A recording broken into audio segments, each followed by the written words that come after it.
hoje nós estaremos estudando 2 salmos. São 2 salmos curtos e por isso é perfeitamente possível abordá-los, e até porque são 2 salmos que têm uma temática muito similar.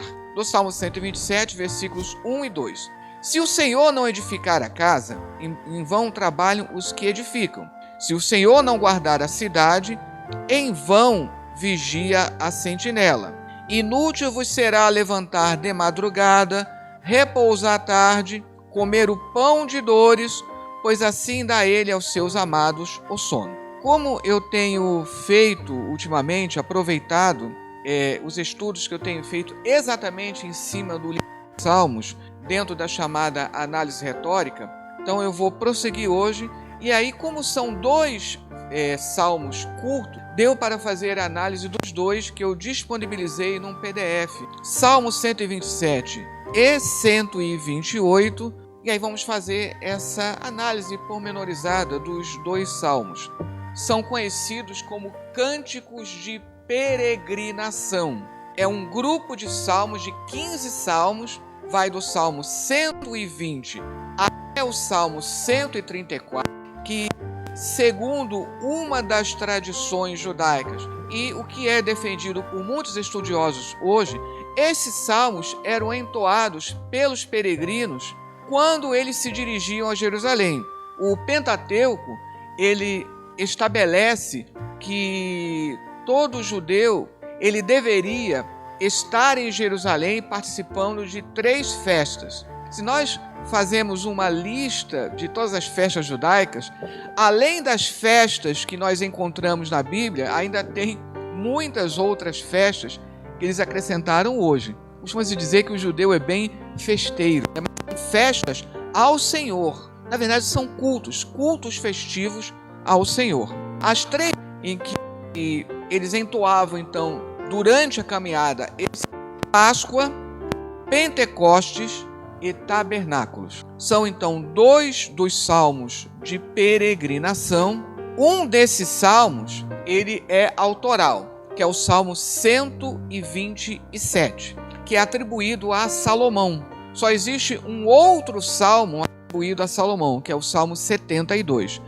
Já o Salmo 128 é anônimo. Agora, um detalhe segundo a tradição judaica. Tá? Então, isso é de acordo com a tradição judaica. Que quando você tem um salmo autoral e o salmo seguinte ele é anônimo, isso seria um indício de que o salmo seguinte teria sido composto pela mesma pessoa.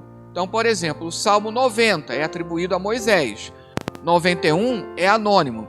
Então, o Salmo 91 seria também de Moisés, segundo a tradição judaica. E o mesmo se aplica aqui.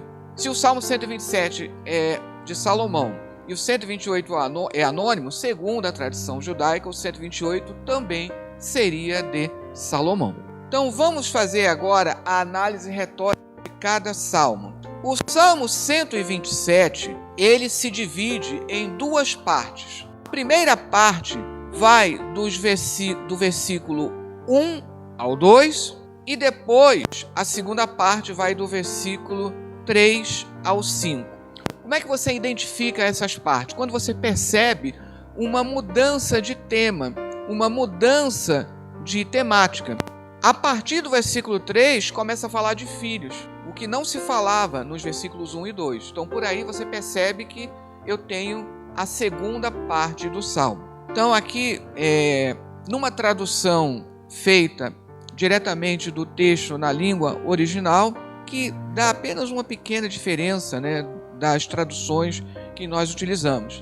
Mais uma vez eu saliento, não significa que nossas traduções estejam erradas, só que nenhuma tradução consegue captar o total, né, do que é o texto na língua original.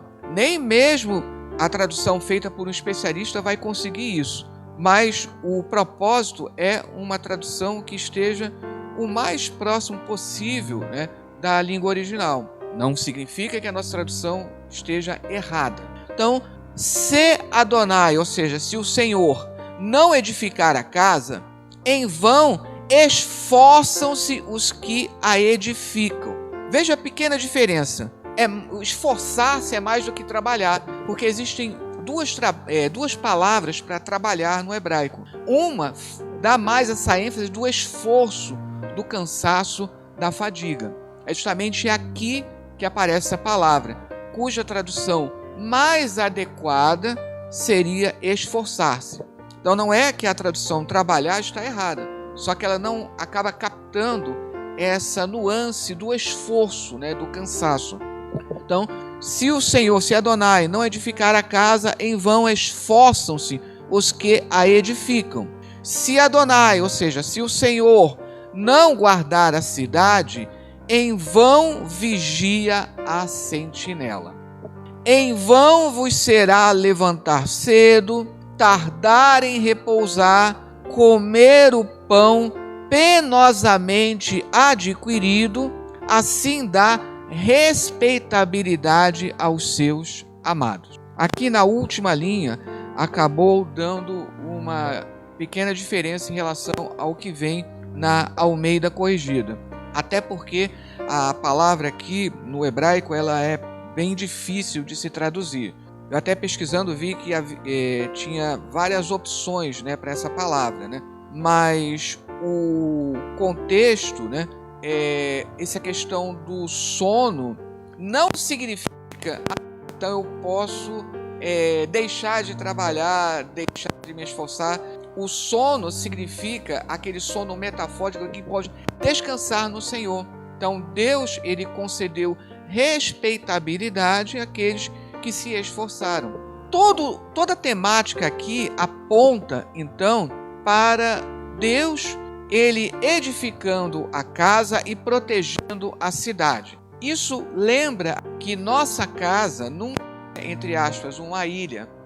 Nós vivemos em sociedade e precisamos entender que, quando eu digo assim, basta eu me proteger e eu não importo com os outros. Então, no caso de uma cidade, principalmente essas cidades antigas, que dependiam muito disso, se uma cidade é atacada, todas as famílias vão sofrer.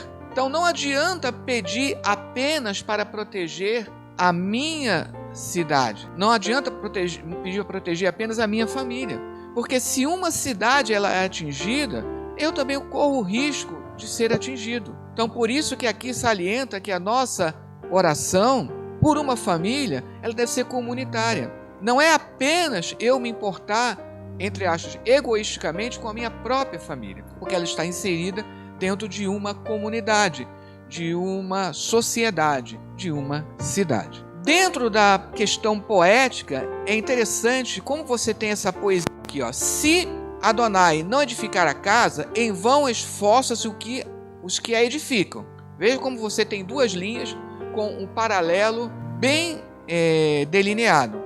Aí no chamado segundo segmento, se Adonai não guardar a cidade, em vão vigia a sentinela, porque guardar e vigiar tem esse paralelo perfeito. Até daquilo que nós comentamos lá no início, se pede-se para guardar, eu preciso vigiar, em todos os sentidos. Em vão vos será levantar cedo, tardar em repousar. Agora ele fala especificamente desse tema, daquele que é responsável pelo seu lar.